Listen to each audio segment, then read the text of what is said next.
आज बाहर बारिश हो रही है और बिजली की भी कड़कड़ाहट हो रही है। तो इसी से रिलेटेड एक बृहदारण्यक उपनिषद में कथा आती है, मुझे वो याद आ गया, वो मैं आपको सुनाना चाहता हूँ। एक बार देवता, मनुष्य और असुर ये तीनों प्रजापति ब्रह्मा के पास जाते हैं। कहते हैं, हे पितामह, आप हमें उपदेश करें, सत्य क्या उपदेश करें। उन्होंने कहा, कुछ समय रहो, नियम व्रत का पालन करो, फिर हम उपदेश करेंगे। तीनों रहते हैं वहीं पर, ब्रह्मचर्य का पालन करते हैं, नियम संयम से रहते हैं। कुछ साल व्यतीत होने के बाद सर्वप्रथम देवता पहुंचते हैं प्रजापति के पास। बोलते हैं, पितामह, आप हमें उपदेश करें, सत्य का उपदेश करें, जिससे हमारा कल्याण हो। प्रजापति ने सिर्फ एक शब्द बोला, द।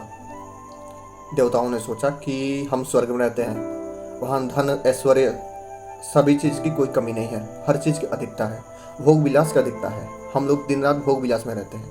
तो शायद प्रजापति ये कहना चाहते हैं कि हमें दमन करना चाहिए, इंद्रियों पर दमन करना चाहिए, इंद्रिय संयम करना चाहिए। शायद यही इनका उपदेश है और इसी से हमारा कल्याण है। उन्होंने ऐसा विचार किया, प्रणाम करके जाने लगे। प्रजापति ने पूछा कि क्या तुम लोगों ने मेरे उपदेश को ठीक ठीक समझा।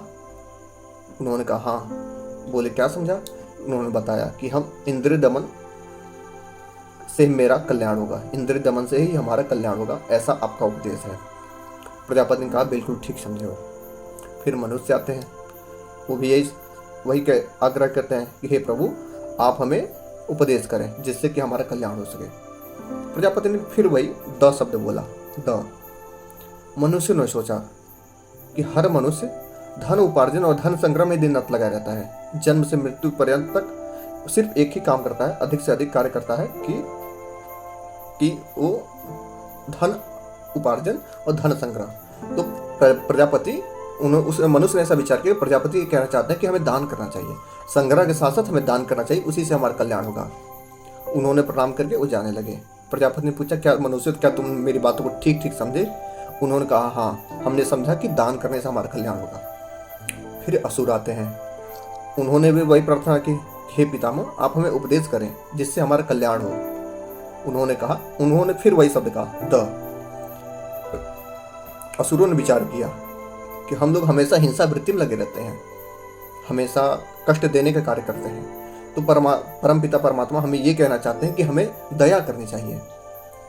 उन्होंने प्रणाम किया और जाने लगे।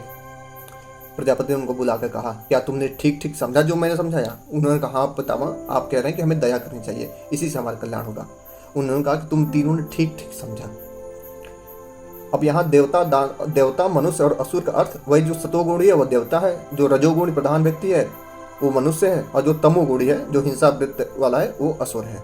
तो जो सतोगुणी है उसको अपने इंद्रिय संयम करना चाहिए ताकि उसका कल्याण और हो सके। जिसके पास धन दौलत है, जो रजोगुणी व्यक्ति हैं, उनको दान करना चाहिए, इससे उनका कल्याण होगा, इससे उनके समाज का भलाई भी होगा, उसी से उनका कल्याण होगा। जो तमोगुणी व्यक्ति हैं, जो हिंसा वृत्ति में लगे रहते हैं, उनको दया करनी चाहिए, उनको प्राणियों पर दया करनी चाहिए कि उनसे कोई हिंसा ना हो, इससे उनका कल्याण होगा। प्रजापति ने कहा कि तुम मेरे उपदेश को ठीक ठीक याद रखना, इसी से तुम्हारा कल्याण होता रहेगा। और जब जब बारिश होगी, उसमें बादल गरजेंगे, उसमें जो बिजली कड़कड़ाहट होगी, उसमें 3 द मैं शब्द सुनाऊंगा, और तुम सभी उस शब्द को सुनना और इस उपदेश को बार बार याद करना, इस उपदेश के ही अनुसार चलते रहना, इसी से तुम्हारा कल्याण होगा। तो भाई, मुझे बारिश से मुझे वो कथा याद आ गई और आप लोगों को सुना दिया।